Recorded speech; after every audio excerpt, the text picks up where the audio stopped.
চলে গেছে মক্কায় প্রতিমন্ত্রী হুমায়ুন কবির। তিনি ইতিমধ্যেই আজকে মক্কায় পৌঁছে গেছেন। এর ফাঁকে কি করবেন বুঝতেই পারছেন, যেহেতু সৌদি আরবে গেছে ইতিমধ্যেই কমপ্লিট। এখন কি করবে?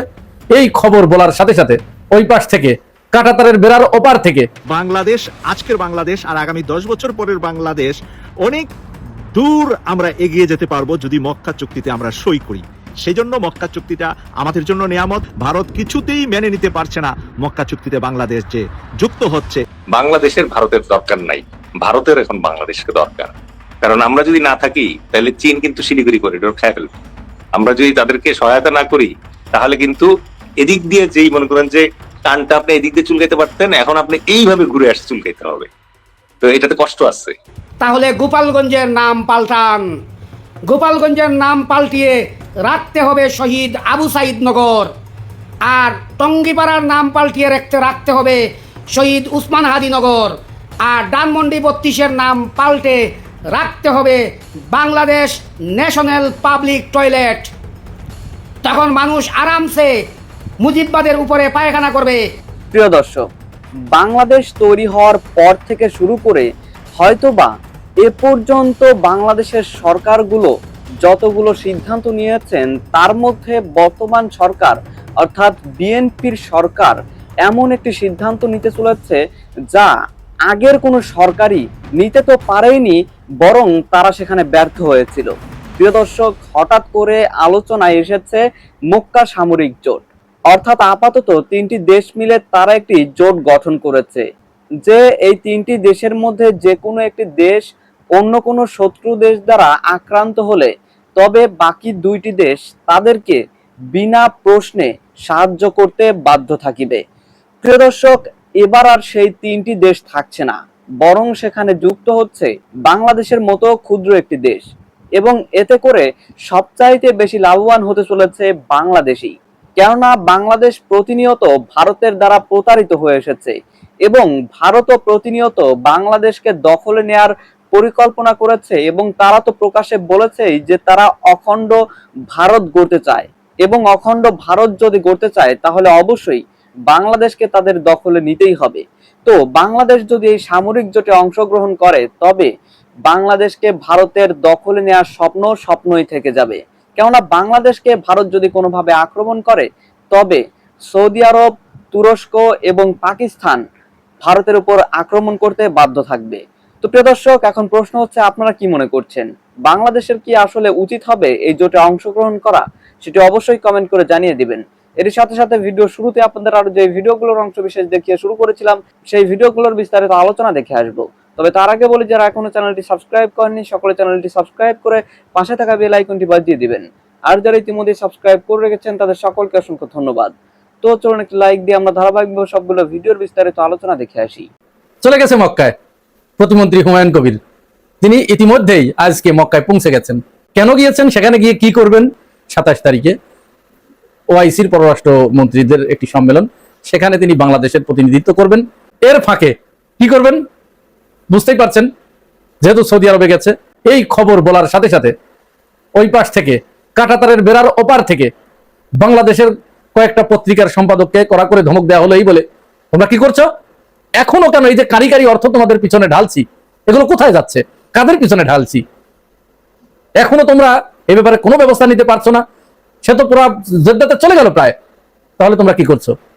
এবার ওই সম্পাদক তার সমস্ত অনুসন্ধানী সাংবাদিকদেরকে ডাকলেন, ডেকে বললেন কোনো কথা শুনতে চাই না, তাড়াতাড়ি হুমায়ুন কবিরের পিছনে লেগে যাও, দেখো সে কোথায় কি দুর্নীতি করেছে বা তার কোথায় কোনো স্ক্যান্ডাল আছে কিনা, সে কোনোদিন কোনো মহিলাদের সাথে কথা বলেছে কিনা, কারোর সাথে কোনোদিন কোনো জায়গায় ঘুরতে গেছে কিনা, বা কারো কাছ থেকে 10টা টাকা ধার নিয়েছে কিনা, যা পাও তাড়াতাড়ি খুঁজে আনো। অনুসন্ধানী সাংবাদিকরা লেগে পড়লেন ওইগুলো খুঁজতে খুঁজতে খুঁজতে তারা পায়ের ঘাম মাথায় ফেললেন। বুঝতে পেরেছেন তো, পায়ের ঘাম মাথায় ফেলেছে। তারপরেও যখন আর কিছু পায় নাই তখন একটা জিনিস পেয়ে গেলেন, কি? পাসপোর্ট। 2টা পাসপোর্ট পেয়েছেন, একটা তিনি বাংলাদেশের পাসপোর্ট আর একটা লন্ডনের পাসপোর্ট। ইউরেকা ইউরেকা বলে চিৎকার করতে করতে সম্পাদকের দরবারে গিয়ে বলছে, মহারাজ পেয়ে গেছি, এই যে তার 2টি পাসপোর্ট, তিনি বাংলাদেশের নাগরিক, ব্রিটেনেরও নাগরিক। এবারে মহারাজ তো বলেন, ঠিক আছে, একবারে লেগে পড়ো, ছাপাও, প্রকাশ করো, তার বিরুদ্ধে একেবারে সিরিজ রিপোর্ট করতে থাকো। কিন্তু এই সম্পাদক মন্ডলী আসলে ধমক খেয়ে তো তাদের অবস্থা কাহিল, লুঙ্গি খুলে যাওয়া যাওয়া অবস্থা, হয়তো অনেক কিছু নিজ দিয়ে পাস হয়ে গেছে, টেরও পায় নাই। কারণ ধমকটা কে দিয়েছে বুঝতে হবে তো, রুজি রুটির ব্যাপার। হ্যাঁ, বাংলাদেশের সংবিধানে এটি আছে যে একজন দ্বৈত নাগরিক যিনি, তিনি নির্বাচন করতে পারবেন না। তো হুমায়ুন কবির কি নির্বাচিত? তিনি কি নির্বাচন করেছেন? কোন আসন থেকে নির্বাচন করেছেন? পত্রিকার এই কয় মহারাজ ওটা ভুলেই গেছে যে তিনি আসলে কোন জায়গা থেকে নির্বাচন করেন নাই, নির্বাচিত নন, তিনি টেকনোক্রেট কোটায় এসে এখানে প্রতিমন্ত্রী হয়েছেন, এটা তারা ভুলেই গিয়েছিল। সংবিধানে কি এই ব্যাপারে কোনো সুস্পষ্ট দিক নির্দেশনা আছে? না, নাই তো। যেহেতু এই ব্যাপারে সংবিধানের পরিষ্কার কোনো দিক নির্দেশনা নাই, ফাঁকফোকর রয়েছে, বাংলাদেশের মানুষ হুমায়ুন কবিরের পাশে এসে দাঁড়ালেন, হুমায়ুন কবিরকে এমন ভাবে আপন করে নিলেন। এখন এরা ওইখান থেকে ধমক খাচ্ছে, ধমক খেয়ে এখানে তো আসলে কিচ্ছু করতে পারছে না। এখানেও তো মির্জাফরের কাতারে নাম লেখা হয়ে গেছে, দালাল মুনাফেকের কাতারে তাদের নাম লেখা ইতিমধ্যেই কমপ্লিট। এখন কি করবে? এখন তারা আরেক শ্রেণীর দালাল যারা আছে, সুশীল দালাল, এই সুশীল দালালদের লাগিয়ে দিয়েছে। এর ভিতরে যে নবনীতা চৌধুরী আওয়ামী লীগের আমলে ৭১ টিভিতে যে 4 মহিলা ছিল, নারী সাংবাদিক, যারা বাংলাদেশটাকে ভারতের হাতে তুলে দেবার জন্য এমন কোন প্রচেষ্টা নাই যা শেখ হাসিনার সমস্ত কাজকে তারা বৈধতা দিত। শেখ হাসিনা যা করতো, এই 4 জন, ফারজানা রূপা, মিথিলা ফারজানা, সমা ইসলাম আর নবনীতা চৌধুরী। এই নবনীতা চৌধুরী কয়েকদিন ইউনূস সরকারের আমলে একটু চুপচাপ ছিল, বেশ একটু নিরপেক্ষ কথা বলার চেষ্টা করত। এখন বিএনপি ক্ষমতায় আসার পরেই যেই ওপার থেকে শেখ হাসিনা বলেছে ডিসেম্বরে আমি আসছি, সে তো একেবারে আবার তার সেই আগের জায়গায় ফিরে গেছে। সে এখন যুক্তি দেখানো শুরু করেছে যে বাংলাদেশ পাকিস্তানের পক্ষ নিয়ে ভারতকে শত্রু বানিয়ে কি অর্জন করতে যাচ্ছে। এই মক্কা প্যাক্টে অংশগ্রহণ করা মানেই ভারত যদি পাকিস্তানের উপরে আক্রমণ করে, তাহলে তো ওই চুক্তি অনুসারে বাংলাদেশ সরাসরি পাকিস্তানের সাথে সহমর্মিতা জানিয়ে যুদ্ধে জড়িয়ে যেতে হবে, ভারতের সাথে তাকে যুদ্ধ করতে হবে। তাহলে হাজার হাজার কিলোমিটার সীমান্ত যে দেশের সাথে, সেই দেশের সাথে বাংলাদেশ যুদ্ধে জড়াবে, ইত্যাদি ইত্যাদি যা যা বলা যায়। মানে বাংলাদেশকে ঘর কোনো করার জন্য, বাংলাদেশের মানুষকে ভয় দেখিয়ে ঘরের ভিতরে ঢুকিয়ে দেওয়ার জন্য এদেরকে যা শিখিয়ে দেওয়া হয়েছে, সেই বয়ানি এরা ফেরি করছে। এইটা আবার তারা কোথায় পেয়েছে? আওয়ামী লীগের এই গান্ডুগুলো কোথায় পেয়েছে? কলকাতার আরেকজন আছে মনোজ দাস। মনোজ দাস তো আজকে সরাসরি বাংলাদেশের উপরে হুমকি দিয়ে বসেছে। তিনি একটা টক শোতে যে দেখলাম বলছে, বাংলাদেশ যদি মক্কা জোটে যোগ দেয়, এই তথাকথিত ইসলামী মক্কা জোটে বা এই ন্যাটো জোটে, ইসলামী ন্যাটো, এই জোটে যদি যোগ দেয়, তাহলে এরা ভারতের জন্য যেরকম হুমকি, ভারতও এখান থেকে পিছিয়ে থাকার কোনো সুযোগ নাই। ভারতকে এখন সিদ্ধান্ত নিতেই হবে, কারণ বাংলাদেশ হয়তো চাইছে এই জোটের সাথে সৌদি আরব, তুরস্ক এবং পাকিস্তান এইখানে যোগ দিয়ে তারা হয়তো চাইছে ভারতের যে শিলিগুড়ি করিডোর আছে 22 কিলোমিটার চিকুন একটা পথ, এইটাকে কেটে দিয়ে বিচ্ছিন্ন করে দেবে 7 রাজ্য থেকে। যেহেতু এইদিকে তারা নজর দিচ্ছে, এই চিন্তা ভাবনা আছে, এই জন্যই তারা মক্কা জোটে যোগ দিচ্ছে। সুতরাং ভারতেরও অধিকার আছে তার আগেই, ওই জোটে যোগদান করার আগেই তাদেরও এরকম রংপুর বিভাগ নিয়ে এখানে তাদের ছোট্ট কয়েক কিলোমিটার, 28 কিলোমিটার বা এরকম ছোট্ট সরু পথ আছে। ওদিকে চট্টগ্রামে খুব ভারতের কাছে বঙ্গোপসাগর সহ। সুতরাং ভারতের উচিত হবে তার আগেই এটাকে বিচ্ছিন্ন করে দেয়া, এবং ভারত সেটি করবে তার নিজের প্রয়োজনে, তার নিজের সুবিধার কারণে, তার নিজের সিকিউরিটির কারণে। বলছেই ভাবে এদের এরকম ভয় ভীতির পরেও পররাষ্ট্র প্রতিমন্ত্রী তিনি ওআইসির পররাষ্ট্রমন্ত্রীদের সম্মেলনে যোগদান করার জন্য, বাংলাদেশের প্রতিনিধিত্ব করার জন্য ইতিমধ্যেই তিনি সৌদি আরবের জেদ্দায় পৌঁছে গেছেন এবং তিনি মক্কাতে বৈঠক করবেন বলে জানা গেছে। এই যে যখন বাংলাদেশ এরকম সংকটে পড়বে, বাংলাদেশ যে কাজটি করতে গেলে আমাদের দাদা বাবুরা প্রচন্ড ভাবে ক্ষিপ্ত হবে, আর এদেশের যারা ওই সুরেই হুক্কা হুয়া করে উঠবে, তখনই আমরা তাদেরকে চিনে ফেলবো। এই চিনার একটা সহজ সমীকরণ, সহজ সূত্র এদেরকে আমাদের চিনতেই হবে, চিহ্নিত করে এদেরকে আমাদের আলাদা করতেই হবে। কারণ এমন ভাবে তাদের পূজা করে যে আপনি আপনার সিকিউরিটি পারপাসে একটা যুদ্ধ বিমান কিনতে যাবেন, একটা ড্রোন কিনতে যাবেন, সাথে সাথে এরা হুক্কা হওয়া শুরু করবে, চিৎকার চেঁচামেচি শুরু করবে। হ্যাঁ, ড্রোন কি করব? খেতে পাই না, পেটে ভাত নাই, কেন আমাদের এই ড্রোন লাগবে? এই ড্রোন দিয়ে আমরা কার সাথে যুদ্ধ করব? দাদা বাবুদের কোনো ভিডিও আবার স্পর্শকাতর কোনো বিষয় আবার ফুটেজ সংগ্রহ করে না আনে, এই জন্য তারা চিৎকার চেঁচামেচি শুরু করে দেয়। না না না, আমি মানি না। রাষ্ট্রপতি পরিবর্তন হলে চলবে না, স্বরাষ্ট্রমন্ত্রীর পরিবর্তন করলে চলবে না, গোপালগঞ্জের নামও পরিবর্তন করতে হবে, করতে হবে, করতে হবে। পীরগঞ্জের নাম পরিবর্তন করতে হবে, টঙ্গিপাড়ার নাম পরিবর্তন করতে হবে, তারপরে ধানমন্ডি 32-এর নামও পরিবর্তন করতে হবে। ওই সমস্ত হারামজাদা যারা আওয়ামী লীগের দূষর কুকুর যারা ফেসবুকের ভিতরে যারা গালাগালি করতে পারে তাদের কবর এই বাংলার জমিনে দিতে হবে। জনাব তারেক রহমান সাহেবকে বলি, আপনার টেক ব্যাক বাংলাদেশ যদি প্রতিষ্ঠিত করতে চান, আপনার 21 দফা কর্মসূচি যদি বাস্তবায়ন করতে চান, শহীদ জিয়ার 19 দফা কর্মসূচি যদি বাস্তবায়ন করতে চান এবং দেশ নেত্রী মানবতার মা ডেমোক্রেসি মাদার অফ ডেমোক্রেসি আপসহীন নেত্রী খালেদা জিয়ার যদি আত্মার শান্তি চান, তাহলে গোপালগঞ্জের নাম পাল্টান। গোপালগঞ্জের নাম পাল্টিয়ে রাখতে হবে শহীদ আবু সাইদ নগর, আর টঙ্গিপাড়ার নাম পাল্টিয়ে রাখতে হবে শহীদ উসমান হাদি নগর, আর ধানমন্ডি 32-এর নাম পাল্টে রাখতে হবে বাংলাদেশ ন্যাশনাল পাবলিক টয়লেট। তখন মানুষ আরামসে মুজিববাদের উপরে পায়খানা করবে। বাংলার মানুষ আরামে আয়েসে লাল বাহিনী মুজিব বাহিনী বাকশালের মাথার উপরে যখন পায়খানা পেশাব করবে, তখন মুজিববাদ জিন্দা হবে এবং তারেক রহমানের সেই টেক ব্যাক বাংলাদেশ এবং আই হ্যাভ এ প্ল্যান তখন প্রতিষ্ঠিত হবে। শহীদ জিয়ার আত্মা শান্তি পাবে, দেশনেত্রী বেগম খালেদা জিয়ার আত্মা শান্তি পাবে।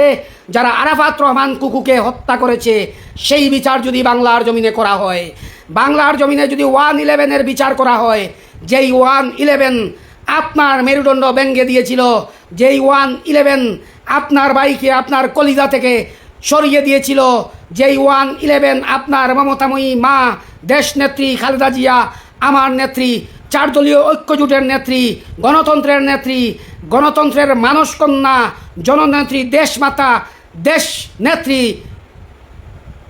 খালেদা জিয়ার এই বিচার বাংলাদেশে করতে হবে। খালেদা জিয়ার উপরে যে অত্যাচার নির্যাতন জুলুম হয়েছে 111-এর সময় থেকে গত ফেসিস্ট সেই খুনি হাসিনার সময় থেকে নিয়ে, সেই বিচার যদি তারেক রহমান সাহেব করতে পারেন, তাহলে সত্যিকারের গণতন্ত্র বাংলাদেশে রূপ ধারণ করবে এবং জুলাই গণ অভ্যুত্থান সার্থক সাফল্যমণ্ডিত হবে। তখন যখন 111-এর সরকারের বিচার হবে, আপনি পারবেন। আপনি শহীদ জিয়ার বিচার শুরু করেছেন, আপনি সালমান শাহ হত্যার বিচার শুরু করেছেন। আপনার কাছে আমার দাবি, এই শেখ মুজিবের মৃত্যু দিবস আর শহীদ এই দেশনেত্রী বেগম খালেদা জিয়ার, মরহুম খালেদা জিয়ার জন্মদিবসে আপনাকে প্রতিজ্ঞা করতে হবে, এই প্রতিজ্ঞা করতে হবে, দেশনেত্রীকে যেভাবে তিলে তিলে হাসিনা মেরে ফেলেছে, বিদেশ যেতে দেয় নাই, আপনি শুধু কান্না করেছেন। আমরা ফেসবুকে দেখেছি, আমরা সোশ্যাল মিডিয়ায় দেখেছি, আপনার কান্নায় আকাশ পাতাল বাড়ি হয়েছিল। কারণ খালেদা জিয়া শুধু বাংলাদেশের সম্পদ ছিলেন না, খালেদা জিয়া দক্ষিণ এশিয়ার সম্পদ ছিলেন না, খালেদা জিয়া পুরা বিশ্বের সম্পদ ছিলেন। বাংলাদেশের হাজার বছরের শ্রেষ্ঠ বাঙালি নারী, সেই খালেদা জিয়ার বিচার যদি, এই হত্যার বিচার, খালেদা জিয়ার উপরে নির্যাতনের বিচার যদি আপনি করতে পারেন, তাহলে সত্যিকারের গণতন্ত্র, সত্যিকারের জাতীয়তাবাদ বাংলার জমিনে প্রতিষ্ঠিত হবে ইনশাআল্লাহ। বাংলাদেশের ভারতের দরকার নাই, ভারতের এখন বাংলাদেশকে দরকার। এই কথাটা এতদিন ধরে ঘুরাইয়া বলতো ওরা, এই কথাটা এখন আমরা বলতে পারি। কারণ আমরা যদি না থাকি তাহলে চীন কিন্তু শিলিগুড়ি করিডোর খেয়ে ফেলবে। আমরা যদি তাদেরকে সহায়তা না করি, তাহলে কিন্তু এদিক দিয়ে যেই মনে করেন যে টানটা আপনি এদিক দিয়ে চুলকাইতে পারতেন, এখন আপনি এইভাবে ঘুরে আসে চুলকাইতে হবে। তো এটাতে কষ্ট আছে। এই কষ্টটা করতে যেহেতু চান আপনারা, তাহলে করবেন, কিন্তু ওনারা তো করতে চান না। কয়েকদিন আগে আপনি দেখবেন যে পিনাকি বন্দ্যোপাধ্যায় একটা ভিডিও করছে যে কারেন্ট নেওয়ার জন্য বাংলাদেশের ভেতর দিয়ে কারেন্টের লাইন, হ্যাঁ ভট্টাচার্য, সরি। তো উনি মনে করেন যে একটা ভিডিও করেছেন, আমি দেখলাম যে ওখানে ইলেকট্রিসিটি নেওয়ার জন্য ভারতের এক পাশ থেকে আরেক পাশ আমাদের বাংলাদেশের পার্বতীপুর হয়ে নেওয়া লাগতেছে, মানে ইলেকট্রিক ট্রানজিট। এখন তাইলে আমার কথা হচ্ছে, বাংলাদেশ মানে আমি একজন রাজনীতিবিদ হিসেবে এবং একজন ধরেন বুদ্ধিমান অথবা ধরেন স্বাভাবিক বুদ্ধিসম্পন্ন মানুষ হিসেবে বিলিভ করি, ভারতের সাথে তো আমার যুদ্ধ করার দরকার নাই। আমার দেশের সরকারের ভারতের সাথে যুদ্ধ করার কোনো ইচ্ছা, ভারত আস্তে আস্তে শিক্ষিত এবং সভ্য হইতে শুরু করছে। আপনি ভারতের সীমানার ভেতরে বসে 1 পাইন্ট, 1 পেগ, 1 লিটার অথবা 1 বালতি গোমূত্র খাবেন কি খাবেন না, এটা আপনার পছন্দ। আমরা তো আপনাকে এটা জিজ্ঞেস করি না। কিন্তু যখনই আপনি বাংলাদেশের সাথে সম্পর্কের কথা বলবেন, তখন আপনাকে মর্যাদা এবং সমতার ভিত্তিতে কথা বলতে হবে, কারণ বাংলাদেশ একটা স্বাধীন সার্বভৌম রাষ্ট্র। এখন বাংলাদেশের প্রধানমন্ত্রী প্রথমে মালয়েশিয়া গিয়েছেন, কারণ মালয়েশিয়ায় আমাদের বিপুল সংখ্যক প্রবাসী রেমিটেন্স যোদ্ধা থাকে। তারপরে চায়নায় গিয়েছেন, চায়নাতে আমাদের স্বার্থ আছে, বিনিয়োগ আছে। ভারতে যাওয়া ওনার জন্য এত জরুরি কেন হবে? ভারতের সাথে তো আমাদের ওইরকম কোনো কিন্তু কিন্তু মানে আজকে তো দায় আজকে নাই। তো নুরুল হক নুরু বলেছেন যে মন্ত্রী যে আমাদের প্রতিবেশী দেশ, আমরা অস্বীকার করতে পারবো না, কাজেই এটা যেতেই হবে। আরো অনেকে বলতেছেন, ঢাকা বিশ্ববিদ্যালয়ের ডাক্তার ইমতিয়াজ তিনিও বলেছেন যে যাওয়া উচিত, এবং স্বাধীনতার পর থেকে এই পর্যন্ত কেউ কিন্তু মানে সফর ক্যান্সেল করে নাই। দীনেশ ত্রিবেদী বলেছেন যে নরেন্দ্র মোদী আমাকে বলেছেন যে দুই প্রধানমন্ত্রী একসঙ্গে বসলে সকল সমস্যার সমাধান হবে। তাহলে এরকম একটা সুযোগ তারেক রহমান কেন হাতছাড়া করলো? না না, আই ফুললি এগ্রি। ইভেন আমরা আমাদের জনতার দলের পক্ষ থেকেও বলতেছি, ভারতের সাথে তো আমার সম্পর্ক ছেদের কোনো প্রয়োজন নাই, কারণ ভারতের যে আপামর সাধারণ জনগণ তারা আমাদের বন্ধু। ভারত রাষ্ট্রের সাথে আমাদের কোনো শত্রুতা নাই। আমাদের শত্রুতা, আমাদের প্রতিবাদ, আমাদের আপত্তি হচ্ছে ভারতের বাংলাদেশ বিরোধী যে প্রোপাগান্ডা, ভারতের বাংলাদেশ বিরোধী যে হেজিমনি, যেটা আমি আপনার সাথে আজকের আলোচনার শুরুতেই এক্সপ্লেন করলাম, ওগুলো নিয়ে আমাদের আপত্তি। এবার আমি আসি যে আমরা যদি ভারতের সাথে আমাদের সম্পর্কগুলো ঠিক করতে চাই, তাহলে তারেক রহমানের ভারত ভিজিট একটা যৌক্তিক আউটকাম এবং প্রত্যাশিত। কিন্তু আমরা জনতা দলের পক্ষ থেকেও বলেছি যে যাবেন, উনি যাবেন, কিন্তু এত অস্থির হওয়ার কিছু নাই তো। দর্শক, আশা করছি আপনারা সকলেই অত্যন্ত মনোযোগ সহকারে সবগুলো ভিডিও দেখেছেন। এমনকি দর্শক, যদি এই ভিডিওগুলো সম্পর্কে আপনাদের কোনো মতামত থেকে থাকে তাহলে তো অবশ্যই জানাবেন। দর্শক, নিউজটি শেষ করছি এখানেই, ফিরছি পরবর্তী নিউজে নতুন কোনো টপিকে। আল্লাহ হাফেজ।